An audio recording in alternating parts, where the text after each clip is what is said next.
Bem-vindos, amigos. No vídeo de hoje eu quero comentar com vocês sobre um livro especial. Desta vez não é uma obra de literatura e nem de filosofia, mas é uma obra de liturgia.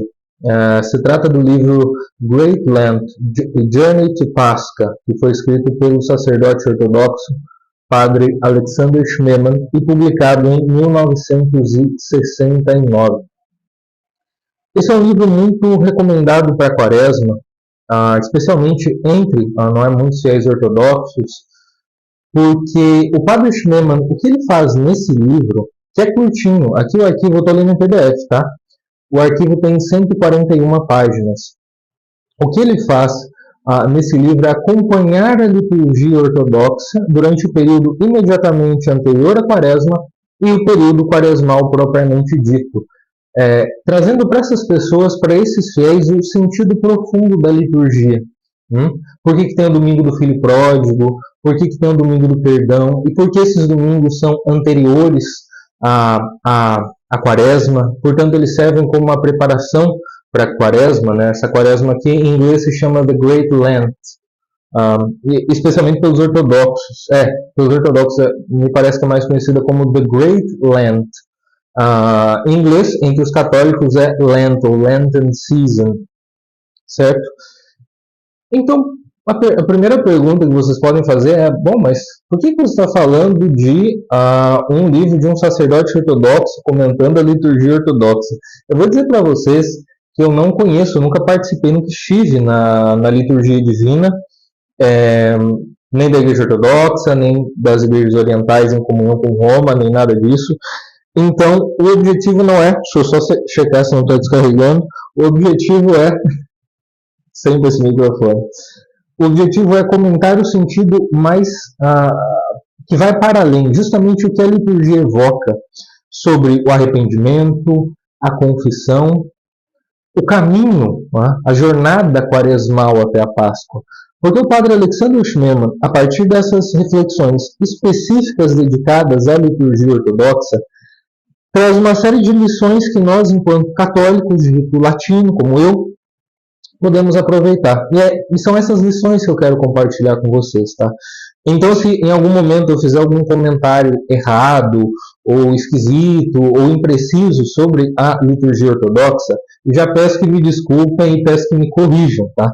Eu vou comentar a partir do que eu entendi daqui, mas é uma ou outra coisa, se for o caso também. O mais específico é o que eu quero falar para vocês dessas lições que todos nós podemos extrair deste livro, mesmo sendo de um rito diferente do que está comentando aqui o padre Alexander Schmemann, tá bem?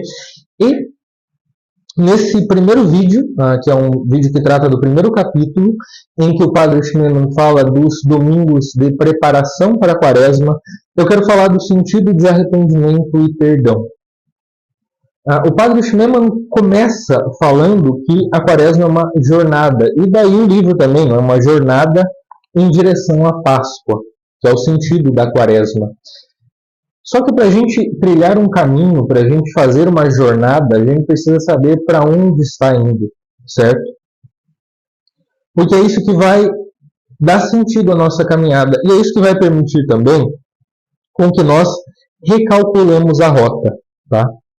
E, embora o rito romano seja diferente, a liturgia seja diferente, as leituras sejam diferentes, nós podemos, com certeza, aproveitar muito do que o padre Schmemann está falando e das passagens bíblicas que ele nos traz, que são levadas na própria liturgia ortodoxa também, como, por exemplo, do filho pródigo, como, por exemplo, de Zaqueu, e é por isso que esse livro nos ajuda, tá bem?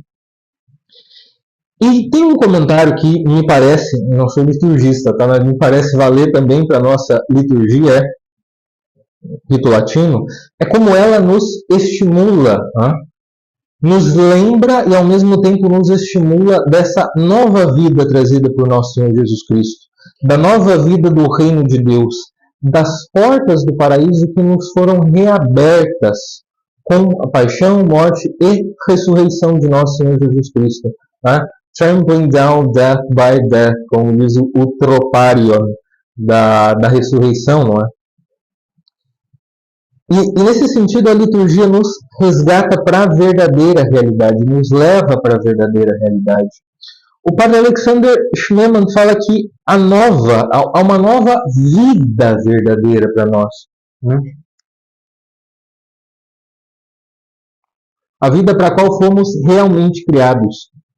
E essa vida é a vida do reino de Deus, propiciada com a reabertura das portas do paraíso por nosso Senhor Jesus Cristo. E a nossa vida, aqui, ordinária, ela deve se referir a essa nova vida. Né? Ela já deve participar, antecipar essa nova vida aqui.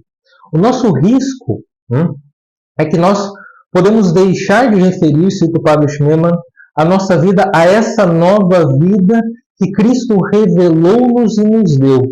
Na verdade, nós vivemos como se Ele nunca tivesse vindo. Esse é o único pecado.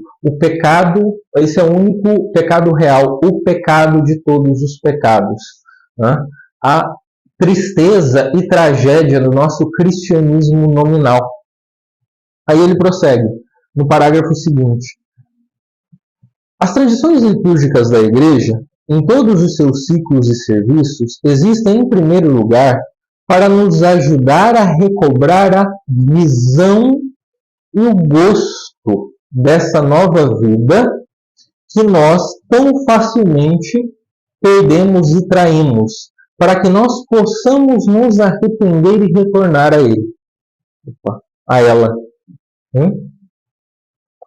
Fiquem com essa imagem na cabeça, que as tradições litúrgicas existem para recuperar a visão e o gosto pela nova vida. Vejam, aqui não estamos tratando de realidades propriamente materiais.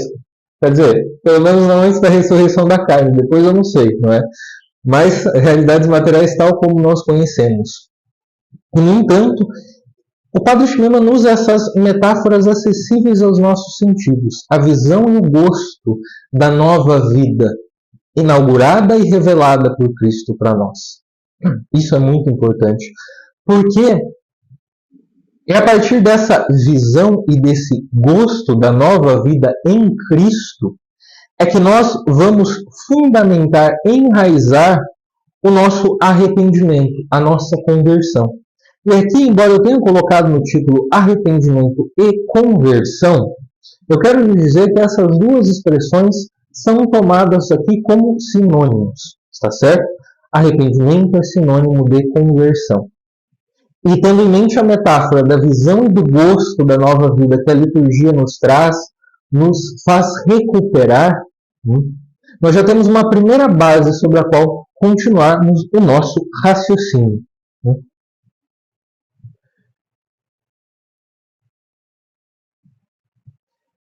É o culto da igreja que foi desde o início e ainda é a nossa entrada a nossa comunhão com a nova vida do reino. Diz o padre Schmemann. E é por isso que nós precisamos recuperar o sentido da quaresma. E como é que nós recuperamos a nossa vida, o sentido da quaresma? Recuperando o sentido da Páscoa.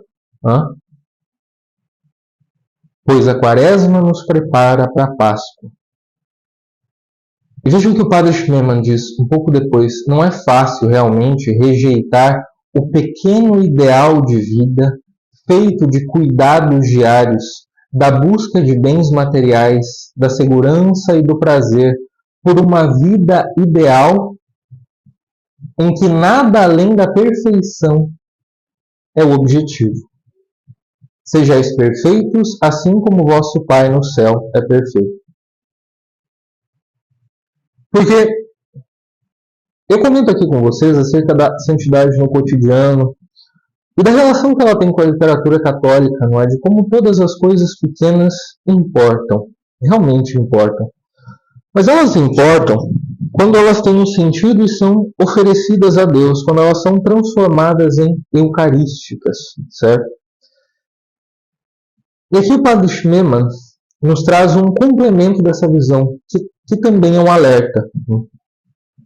Mas um dos muitos paradoxos do cristianismo com os quais temos que lidar, que é o fato de que às vezes podemos transformar esse cuidado até legítimo com as coisas do cotidiano, do dia a dia, em um fim em si mesmo, preenchendo a nossa vida de pequenas tarefas que não são referidas a Deus, de pequenos objetivos que nós de alguma forma conseguimos alcançar e que nós temos talvez resultados mais palpáveis do que, por exemplo, a luta pela santidade, não é?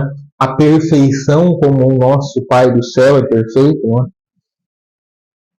E, no entanto, remeto aqui também à aula que eu dei sobre o abandono dos ideais do professor Olavo, e a citação que eu fiz do Ortega y Gasset é justamente esse ideal, essa capacidade de perfeição até o fim, o que nos move, o que precisa nos mover.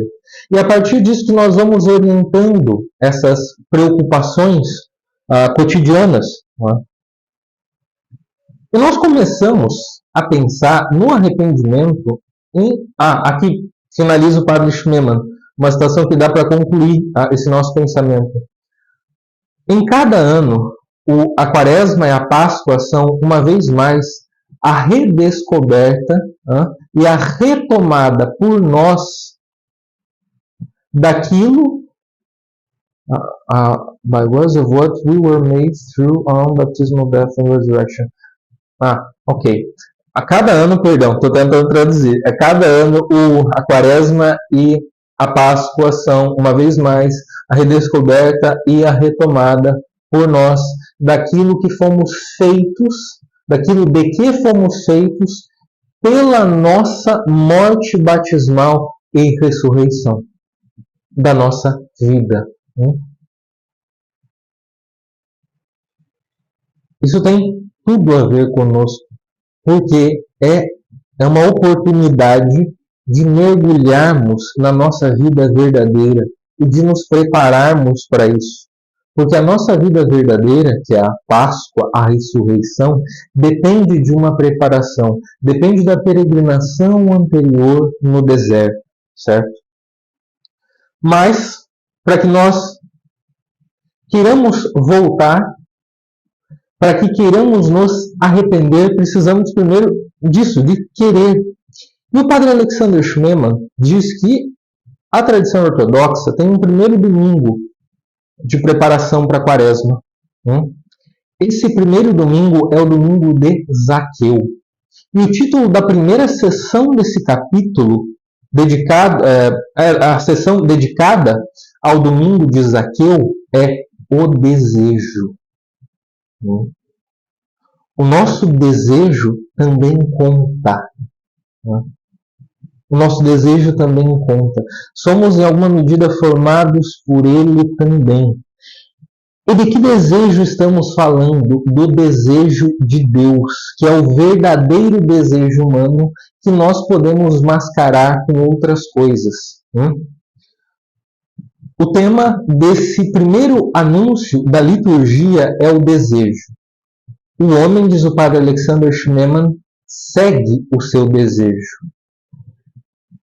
Vejam como é fascinante isso aqui e dialoga muito com o que o René Girard falou.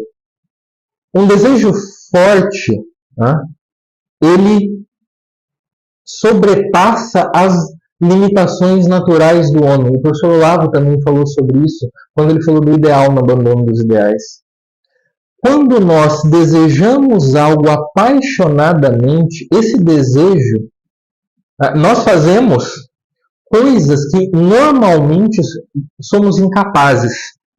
Então o desejo nos move para além da nossa própria capacidade, para além daquilo que faríamos espontâneo ou habitualmente. Portanto, o desejo, enquanto uma força que nos puxa, que nos leva a nos movermos, é importante. O que nós precisamos é aprender a reorientá-lo. E aqui nós nos deparamos com um primeiro sentido de arrependimento, que tem a ver com o desejo. É o desejo reorientado que vai fazer com que o arrependimento brote em nós, que possamos cultivá-lo. O padre Alexander Schmemann coloca dois sentidos anteriores ao arrependimento, antes dele chegar no domingo do filho pródigo, que é o domingo dedicado especificamente ao arrependimento. Mas vejam como é interessante o que ele trata aqui. A igreja vai pouco a pouco na sua liturgia nos reavivando. Primeiro é o desejo. Primeiro é a ordem do desejo. Por quê? Porque nós precisamos desejar bem. Nós precisamos querer essa casa do Pai, esse reino de Deus. Vejam o que ele diz em seguida. Aqui está o primeiro símbolo do arrependimento. Porque o arrependimento começa com a redescoberta da natureza profunda de todo o desejo. O desejo por Deus e a sua justiça, pela vida verdadeira. Quando nós descobrimos o que é a vida humana verdadeira, nós a desejamos. Vejam que primeiro não é algo negativo, não é algo próximo do autodesprezo essa confissão, mas é uma confissão de que eu desejo aquela vida boa, aquela vida verdadeira, de que eu a quero. E para querê-la, lógico, em primeiro lugar eu tenho que conhecê-la. Vejam o que ele diz do Zaqueu. Zaqueu é pequeno, em vários sentidos, de estatura, mas ele também é pequeno, pecador e limitado. E, no entanto, o seu desejo sobrepassa tudo isso. Esse desejo força a atenção de Cristo. O desejo leva Cristo à casa de Zaqueu. Vejam como, nesse sentido, a sua pequenez, a sua pequenez é como a nossa, e o seu desejo faz com que ele sobrepasse a sua limitação natural. Depois, o segundo domingo, aqui na subseção 2, o título é Humildade. É o domingo do publicano e do fariseu. E aqui o padre Alexander Schmemann, ele nos apresenta um segundo sentido de arrependimento, que segue necessariamente ao primeiro, que demanda o primeiro, demanda a ordenação do desejo, que é uma ordem da visão. Eu vou trazer aqui para vocês. A ordem da visão, aqui. O arrependimento é, antes de tudo, um retorno à ordem genuína das coisas, a restauração da reta visão. Como é que a gente junta as duas coisas, o desejo e a restauração da reta visão? Por quê? Essas duas coisas vão realmente muito juntas. Se a gente parar e pensar um pouquinho. A ordem do desejo nos mostra aquilo para que realmente fomos feitos. Então, quando a gente conhece de verdade esse objetivo de vida, nós passamos a desejá-lo realmente. Passamos a desejá-lo porque o identificamos como nosso, certo? E ao mesmo tempo, para passar a desejá-lo, nós precisamos enxergá-lo. Nós precisamos enxergá-lo como ele realmente é. Enxergá-lo na sua beleza, que é o aspecto que capta a nossa visão e também a nossa visão intelectual para a bondade e para a verdade, a beleza, certo? Portanto, pela humildade, nós nos colocamos no nosso lugar e reconhecemos o devido lugar de Deus, de uma glória, como diz o padre Alexander Schmemann, que também é humilde. De uma glória que, ao contrário do que pensamos, a glória não é necessariamente e sempre magnificente, mas ela se faz humilde. E nós precisamos, a imitação de Deus, fazer-nos humildes também, descobrindo o nosso verdadeiro lugar, colocando-nos limites. Porque quando nós conhecemos os nossos limites, como nas artes que eu falo para vocês, conhecer os limites, quando o artista conhece os seus limites, ele reconhece ao mesmo tempo e na mesma proporção as suas possibilidades. Nós também, quando nós reconhecemos os nossos limites, nós reconhecemos as nossas possibilidades. E mais do que isso, nós abrimos espaço para aquilo que já não está ao nosso alcance. que aí vem da graça divina, certo? Então, restaurando a ordem do desejo e a ordem da visão, nós já sabemos o que queremos e sabemos onde está o que queremos. Essa é a base do arrependimento. E é aí sim que nós começamos a enxergar condutas que vão contra isso. Não porque nós fazemos um exame frio ou de autodesprezo, mas porque nós reconhecemos com tristeza o nosso afastamento de algo bom, o nosso exílio. E o tema do exílio é o do próximo domingo, do que o padre Alexander Schneemann fala na sessão 3, Retorno do Exílio, que é o domingo do filho pródigo. A parábola do filho pródigo nos revela o tempo do arrependimento como o retorno humano do exílio. Veja o que o padre Alexander Schneemann diz. O homem que nunca teve essa experiência do exílio, de estar num país distante da sua pátria, ainda que brevemente, que nunca sentiu que está exilado de Deus e da vida verdadeira, ele nunca vai entender o cristianismo.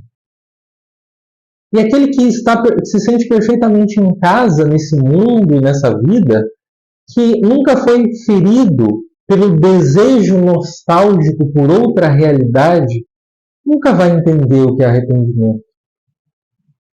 Isso aqui é fascinante porque... E aqui eu remeto ao pastor John Ames, do Gilead. Quando nós apreciamos profundamente a beleza da realidade criada por Deus, a beleza da obra de arte, nós sentimos como que uma nostalgia. É uma alegria misturada com uma certa tristeza ou melancolia que aperta o coração. O Baudelaire disse muito sabiamente que a beleza tem algo de triste. Consciente ou inconscientemente, ele estava apontando para isso. Que a beleza nos aponta para algo que não está aqui. Que ela nos lembra que essa não é a nossa verdadeira pátria. Portanto, quando nós amamos legitimamente este mundo e reconhecemos a sua beleza, nós ao mesmo tempo sentimos uma nostalgia, uma saudade de casa. Não é uma beleza que completa, mas uma beleza que puxa ainda mais o nosso verdadeiro desejo. E é nesse sentido que nós podemos, para usar a expressão de São José Maria Escrivá, amar este mundo apaixonadamente. Tá? E aí sim nós seremos feridos pelo desejo nostálgico por outra realidade. E vejam, é essa ferida por um desejo nostálgico de outra realidade o que nos faz compreender o arrependimento. Diz o padre Schneemann. É isso que nos faz compreender o arrependimento. Isso é maravilhoso. Isso é maravilhoso.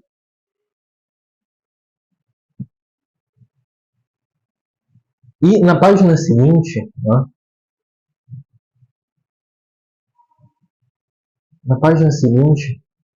ele fala de como é a percepção do arrependimento. Não é, puta, fiz tal coisa, que chato, vou ter que confessar. Eu sou um bosta, não sei o quê. Na verdade, não. Na verdade, é perceber de repente que eu desprezei e perdi, que eu destruí e perdi a minha beleza espiritual, que eu estou longe do meu lar verdadeiro, da minha vida verdadeira, e de que algo precioso, puro e belo foi irremediavelmente quebrado na tessitura mesma da minha existência. Vejam como o verdadeiro arrependimento ele é nostálgico. Ele não é tanto uma acusação. Ele é um desejo de voltar. Um desejo de regressar. Tá, mas como é que a gente chega disso até a confissão das coisas que nós fizemos de errado? A confissão é necessária? Você está dizendo, então, por acaso, que essa confissão de relatar os pecados é superficial? De modo algum. Mas que essa confissão de relatar os pecados é seguida, ou precisa ser seguida, por um exame de consciência que perceba isso, que nós estamos longe da realidade verdadeira, da nossa vida verdadeira, que algo precioso, puro e belo foi irremediavelmente quebrado na tessitura mesma da nossa existência.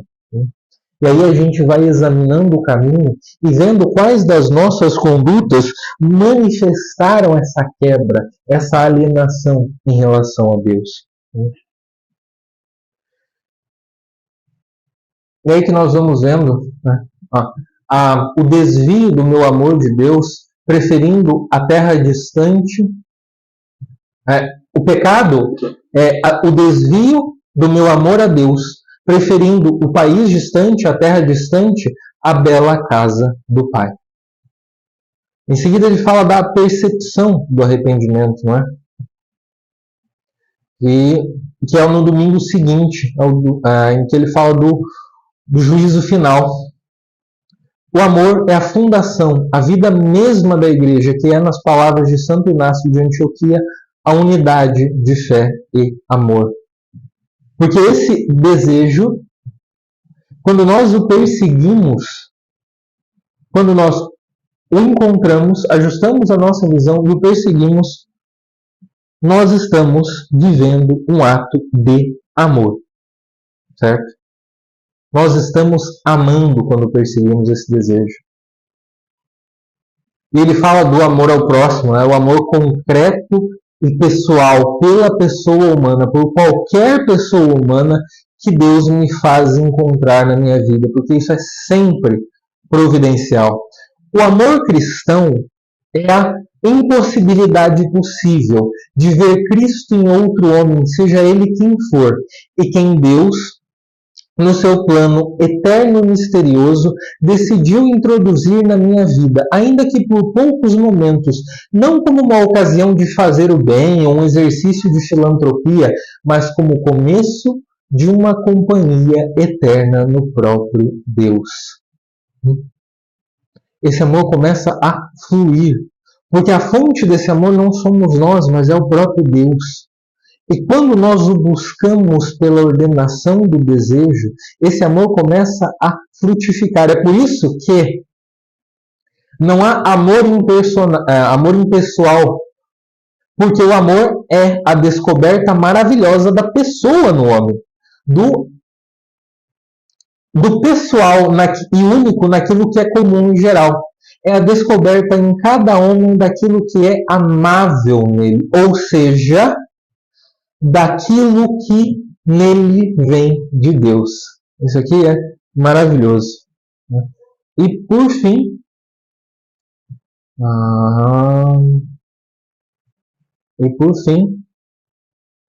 na seção 5, ele fala do perdão. E ele faz um resumo dessa nossa jornada, do que eu tenho falado aqui, a partir do próprio Padre Schneider. Agora, nós sabemos que o homem foi criado para o paraíso, para o conhecimento de Deus e a comunhão com Ele.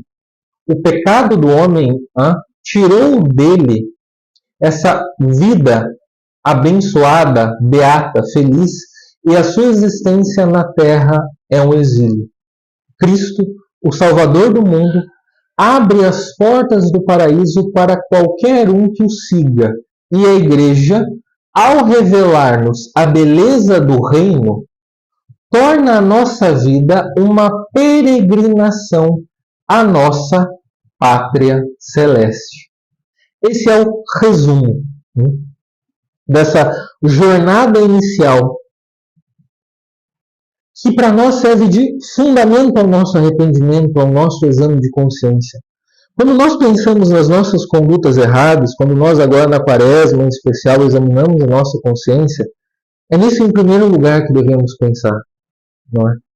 E se a gente ainda não consegue, pedir ajuda a Deus, não é? Uma leitura como essa, por exemplo, ajuda bastante também, como um instrumento de Deus, não é? Eu sou um grande admirador do Padre Alexander Schneemann, desse e de outros escritos dele, precisamente por causa disso. Mostrar que o arrependimento, a conversão, na verdade, são o verdadeiro modo de vida do cristão.